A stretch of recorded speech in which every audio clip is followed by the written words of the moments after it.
যখন সরকারি মাদ্রাসায় ইবতেদায়ী এবং দাখিল পর্যায়ে তাদেরকে আপনার ধর্মীয় শিক্ষক হিসাবে নিয়োগ দেওয়ার প্রজ্ঞাপন দাবি করছে, এখন দেখি সব মুরব্বীরা আলহামদুলিল্লাহ দেখে দেখে সরকারকে ধন্যবাদ দিচ্ছে, পোস্ট করতেছে। তার মানে টাকার গন্ধ এমন, টাকার গন্ধ নাকে আসছে বহু আলেম বহু মুরব্বীও ঠিক থাকতে পারে না।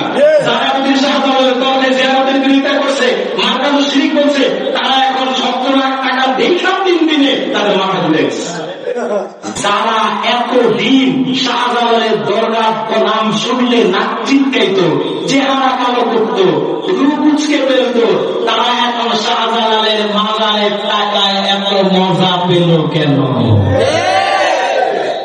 কথা বলেন। আমরা চাই সত্যতা, আপনারা চান না? আমরা চাই শাহজালাল রহমতুল্লাহর দরগায় তিনার আবেগকে, তিনার প্রতি আবেগকে ভালোবাসাকে কাজে লাগিয়ে কিছু মানুষ যে টাকাগুলা দিচ্ছে, এই টাকাগুলো তো শাহজালাল রহমতুল্লাহের কোনো উপকার লাগতেছে, তিনার কোনো কাজে লাগতেছে? আমরা চাই এই টাকাগুলা রাষ্ট্রের পক্ষ থেকে সিলেটের সম্ভ্রান্ত সম্মানিত ওলামায়ে কেরাম এবং স্থানীয় সচেতন নাগরিকদেরকে দায়িত্ব দিয়ে, যে তারা তাদের দায়িত্বে নিয়ে তারা এই টাকাগুলা মসজিদ, মাদ্রাসা, হসপিটাল এগুলার কাজে লাগায়। তবে ওই মাদ্রাসা না, যেই মাদ্রাসায় শাহজালালের মাজার জিয়ারতের বিরোধিতা করা হয়। আমরা চাই শাহজালাল রহমতুল্লাহের মাজারে যে টাকাগুলো আসে, এই টাকাগুলা সিলেটের ওলামায়ে কেরাম এবং সচেতন নাগরিককে ঐক্যবদ্ধ হয়ে এই টাকাগুলোর জিম্মাদারি নিয়ে শাহজালালের মাজারের পাশে শাহজালালের নামে একটি বিশ্ববিদ্যালয়, ইসলামিক বিশ্ববিদ্যালয় করে স্বতন্ত্রতার পরিচালনা করবে এই টাকা দিয়ে। কারণ দিন দিয়ে যদি 70 লাখ টাকা আসে, 365 দিন কত কোটি আসবে? একটা বিশ্ববিদ্যালয় দেওয়ার মতো টাকা আসবে। আর এই কাজে রাখলে মানুষ বেশি দিবে। তবে যারা শাহজালালের মাজার জিয়ারতের বিরোধিতা করে, অন্তত তাদের পেটে এবং তাদের গায়ে যেন এই টাকা না যায়। কিন্তু কি মজা পাইছে এখন?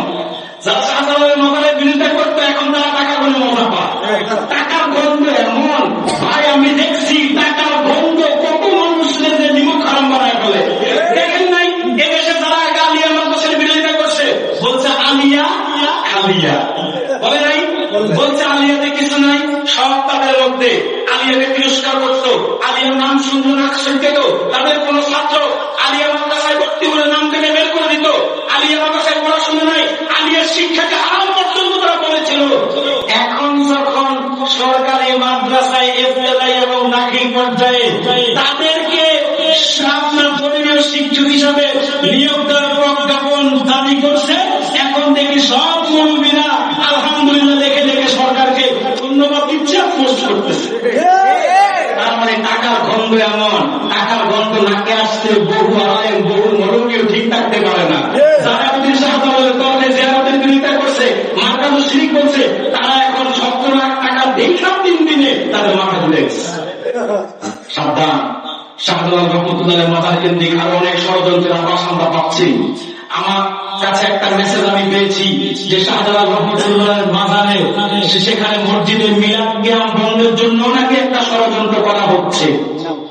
সাবধান, সিলেটে সেটা হবে না। এটা সিলেট, কথা বলেন না কেন আপনারা? এটা বাংলার দক্ষিণ অঞ্চল না, এটা বাংলার উত্তর অঞ্চল না, এটা সিলেট। এটা শাহজালাল রহমতুল্লাহ উর্বর করে গিয়েছে। আল্লামা ফুলতুল সাহেব রহমতুল্লাহ তার গোটা জীবন মেহনত করে আকীদায়ে আহলে সুন্নাত ওয়াল জামাতের রঙে সিলেটের মানুষকে রঙিন করে দিয়েছে। সুন্নাত ওয়াল জামাতের আকীদা, আদর্শ, আমেল এবং সুন্নি জনতার আবেগকে যদি ষড়যন্ত্র করা হয়, সিলেটের শাহজালালের দরগায় আহলে সুন্নাত ওয়াল জামাতের অনুসারীদের একটা মহব্বতের কাজ দিয়ে যদি ষড়যন্ত্র করা হয়, কেন রাখবে না?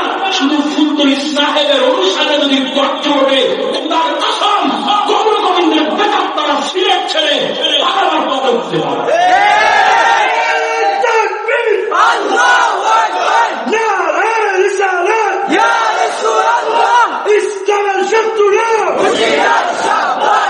সম্মানিত সুধী, অনেক কথা বলে ফেলেছি। কেউ যদি কষ্ট পেয়ে থাকেন ক্ষমা সুন্দর দৃষ্টিতে দেখবেন, নাকি কথাগুলো বলা দরকার ছিল? বলেন, আপনাদেরকে যে ইমাম শাহজালাল শিক্ষা দিয়ে গিয়েছে, সেই ইমানে আমি শুধু একটু বারুদের ঘষা দিয়ে গেছি। কথা বলেন না কেন? আর বাকিটা নেতৃত্ব দেওয়ার মতো লোক আছে। সিলেটবাসী আপনাদের অভিভাবক আছে, মুরব্বী আছে। ফুলতুলি সাহেব রহমতুল্লাহ আজকে বেঁচে নাই। আমি এই কথা আজকে শুধু বলছি, তারা 2017 সাল থেকে সিলেট আসি, তখন থেকে বলছি ফুলতুলি সাহেব বেঁচে নাই, কিন্তু তার যোগ্য উত্তরসূরি আল্লামা হুসাইনুদ্দিন চৌধুরী এখন বেঁচে আছে। তিনি কাউকে ভয় পায় না। কথা বলেন না কেন? তিনি কাউকে ভয় পায় না। যতদিন পর্যন্ত আল্লামা হুসাইনুদ্দিন চৌধুরী আল্লামা হুসাইনুদ্দিন চৌধুরীর মতো ব্যক্তি ফুলতুলি সাহেব রহমতুল্লাহের যোগ্য উত্তরসূরি সিলেটে বেঁচে থাকবে, ততদিন পর্যন্ত এই সিলেটে কোন বাতিল মতবাদের বিজয় হবে না।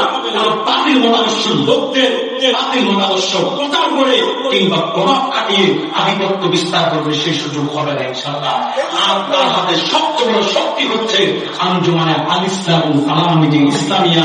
আমি বিশ্বাস রাখি আল ইসলাম ও তালামিযে ইসলামিয়ার প্রত্যেকটা নেতা কর্মী শক্ত লোহার ভূত, তাদেরকে চলন করার ক্ষমতা পৃথিবীর কোন অপশক্তি নাই। আপনার সত্যের পরিস্থিতি আমার থাকবেন। শামসুল্লাহ ফুলতুলি সাহেব আদর্শিত হয়ে এরা রেখে দেওয়া মতামত দেখানো মতামতে চলবেন ইনশাআল্লাহ। আমি আশা রাখি যদি আপনারা এই সত্যের পথের প্রতীক হতে পারেন, হক আদর্শের অনুসারী হতে পারেন, এই সিলসিলা রঙে নিজেকে রঙিন করতে পারেন, আপনারা এক একজন ফুলতুলি সাহেব রহমতুল্লাহের যোগ্যসূরি হতে পারবেন।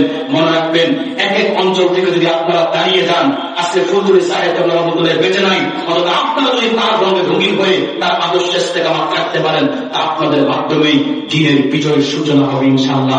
কিংবা এই বিজয়ের চূড়ান্ত ভারপ্রান্তে আপনারাই পৌঁছে যেতে পারবেন ইনশাআল্লাহ। কারণ